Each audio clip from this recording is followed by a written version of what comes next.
Hey there, what's up guys, and welcome back today for a brand new Fortnite Battle Royale video right here on the channel.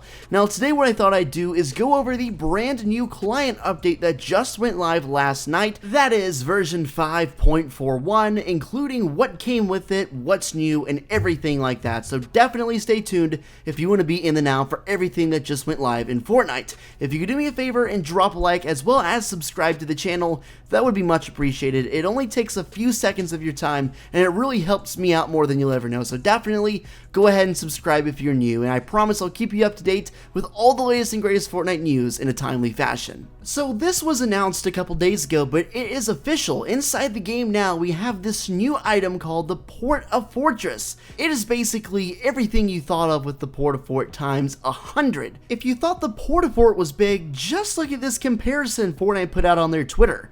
Yikes, that's a whole lot bigger, and I will be interested to see how and if this changes the way the game is played, because the Port-a-Fort did not really have the intended effect. I guess not that many people actually used it on a consistent basis, so the item itself is just kind of a dead item.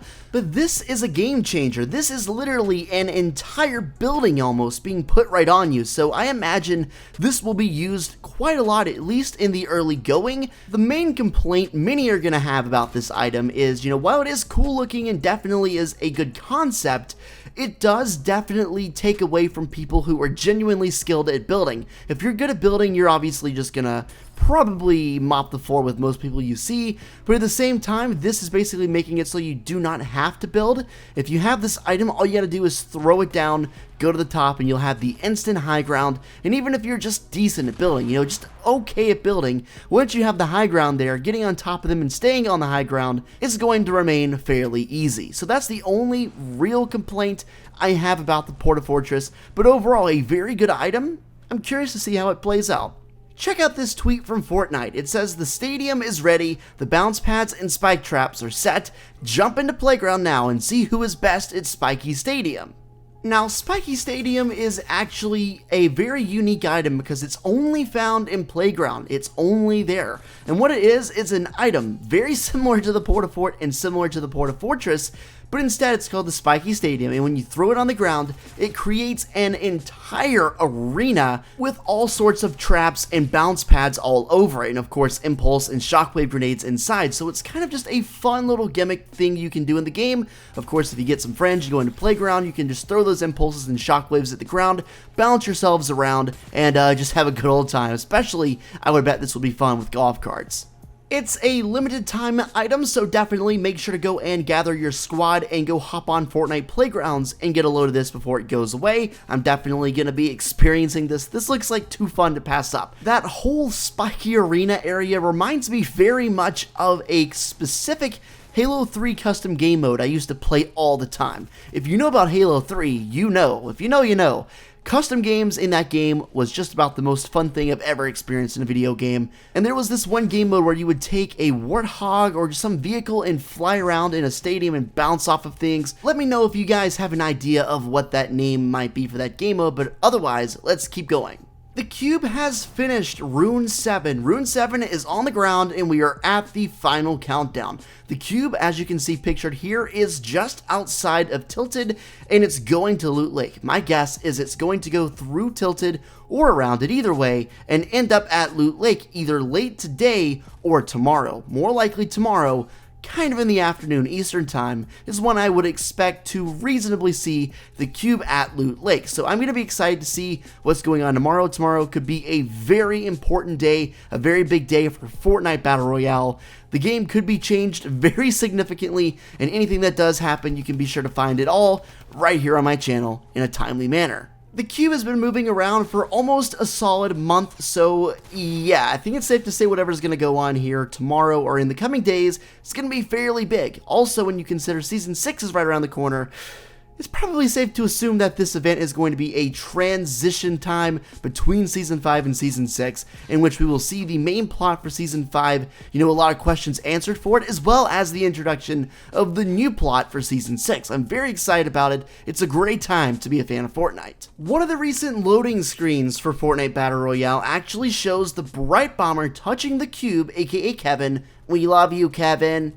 and you can see her reflection, except it's a little strange, it's a little different than you might expect.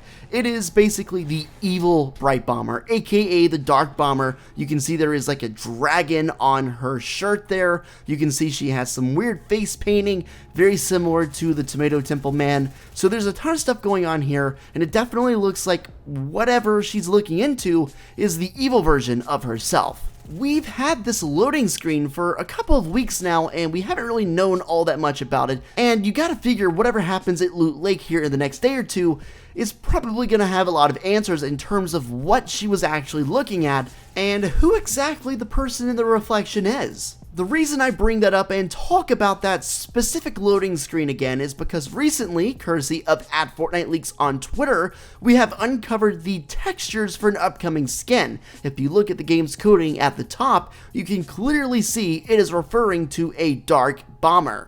It's probably pretty safe to assume that whoever this Dark Bomber is probably that person that we saw in the reflection of Brite Bomber. I mean, it literally was the reflection of a character called Brite Bomber.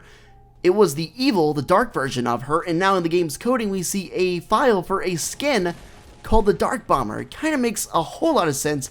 A lot of sense if you ask me, especially considering that loading screen. So I think we're going to be getting a new skin fairly soon that's going to be essentially the evil Brite Bomber, just a dark version of her. Personally speaking, I love the Brite Bomber. She comes with a bag called the Brite Bag, which is obviously a pretty popular back bling. I wonder if we would get the Dark Bag, you know, like Brite Bomber, Dark Bomber. Would make sense if this skin, if it comes out in the item shop or even if it comes out somewhere else, would have a dark bag. Definitely let me know in the comments what you guys think about all of this. We have a ton of stuff. I can't stress that enough coming up here over the next couple of days and weeks, especially right now. Let me just give you a quick and brief timeline, and this will give you all you need to know. The next few days, the Cube's going to Loot Lake, doing the big event that's been hyped up for so many weeks, and then just a couple days after that, we're getting right into Fortnite Season 6. And my guess is Season 6 is going to be extremely good, because they know they have competition now. They've got to compete with Call of Duty Blackout, as well as Battlefield Blackout, and maybe even a ton of other Battle Royale games that decide to mimic Fortnite and come out with their own spin-off of the genre. I sincerely hope that you guys enjoyed the video. If you did, I'd really appreciate a rating down below, as well as a comment and a subscription to the channel. That's the #1 way to stay up to date with my content and to make sure you are in the now and know everything about Fortnite Battle Royale. Thanks so much for watching, and I'll catch you in the next video.